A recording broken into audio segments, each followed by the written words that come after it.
Nakahugas na ako. Sir, ano po hanap nyo? Yung panty mo. Sakit ang dibdib ko. Tigilan mo nga ako sa drama. Pero ako'y mugunit sa imo ha. Muda ko man lagi. Sumasakit ang dibdib ko. Tigilan mo nga ako sa drama mo. Sumasakit nga ang dibdib ko eh. Wala ka bang pakialam? Wala ka naman dibdib.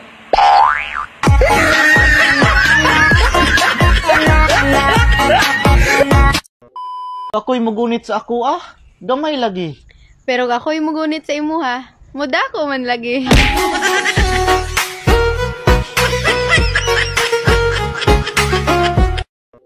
Pre, ano ba yung amnesia? Amnesia?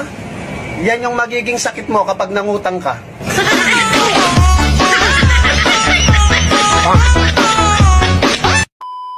Naglulo ka rin naman. Pero bakit sa akin mo lahat? Kuya, gusto mong kumain? Huh? Sa'yo na lang tong hiwa ko.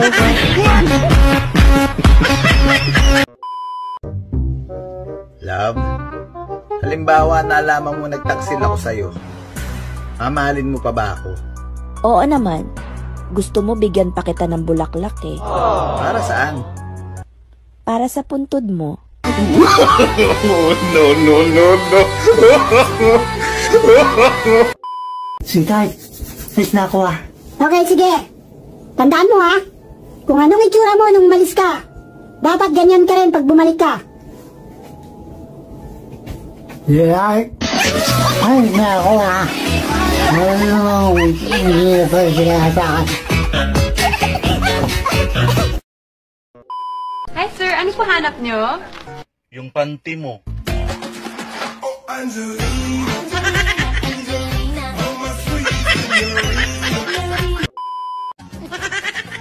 Nakahugas na ako.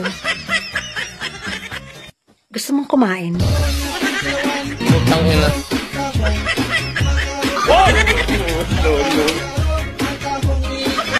Sa mga babae dyan, tandaan nyo, malaki yung papel nyo sa buhay ng mga lalaki.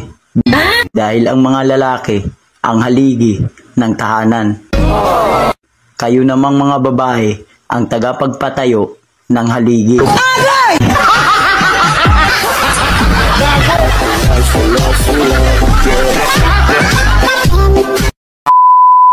Girls, alam niyo ba kung anong masakit?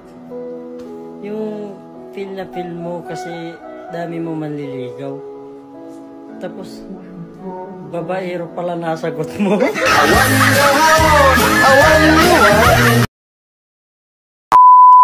Alam nyo bang mas mabilis manligaw ang seaman kaysa sa engineer?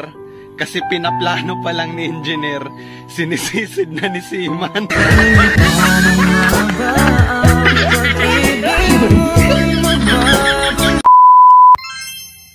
Makareklamo na maluwag. Bakit? Malaki ba ang ipinasok mo?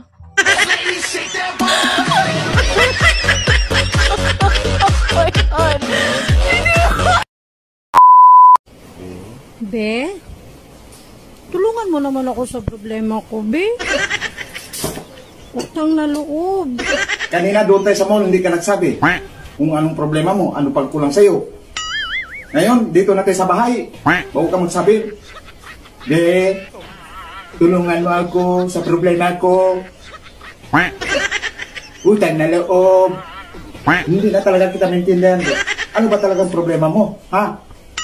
Diligan mo naman ako. Di ka na pipilitin pa. Di na mauulit. Di na aayusin pa. Todo filter daw ako sa TikTok. Alangan naman. Mag-TikTok akong mukhang tikbalang.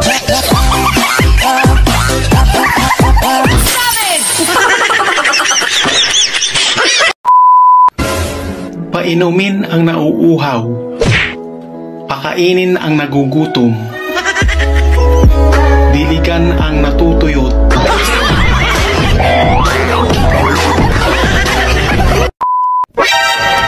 Pre, balita ko, Matinik ka daw sa babae. Wow! Umiiyak daw.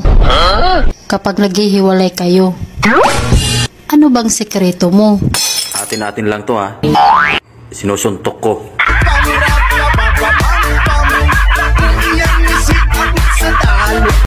Crush, anong gusto mo sa isang lalaki? Gusto ko yung matipid. Kanina pala, sumakay ako sa jeep tapos hindi ako nagbayad. Gusto ko yung mas matipid. Tapos, humingi pa ako ng sukli. Alam mo, kuya, Oh, kahit hindi ka gwapo, ano ngayon? hindi kong ipatikin sa'yo Ano? ang bibingka ko. Wag na. Di ako kumakain ng sunog. Be, pakasal na ako, be. Talaga, be? Oo. Yes! Sa dami-dami na rin ng babae niligawan ko. Ikaw lang nagsabi na pakasalan mo ako. Yes! Pero, Anong pero? ikaw ang abay. Pare, antindi na makinarya doon. Sarong? Ano na naman ang makina ron? Abay, may nakita ko isang dahon lang ipinasok sa makina. Isang dahon? Isang gisapa na lang. Ano nangyari? Sigarilyo na.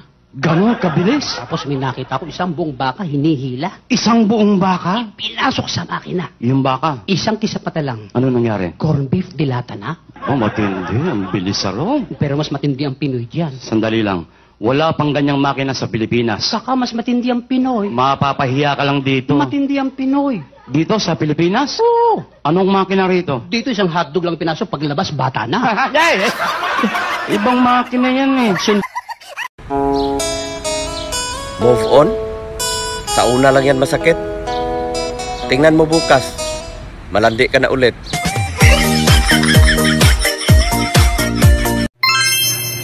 Sino ba talaga mas mahina pagdating sa tukso? Babae ba o lalaki? Siyempre, kayong mga lalaki, pakitaan lang ng singit, tululaway agad. Kahit maitim pa yung singit na yan.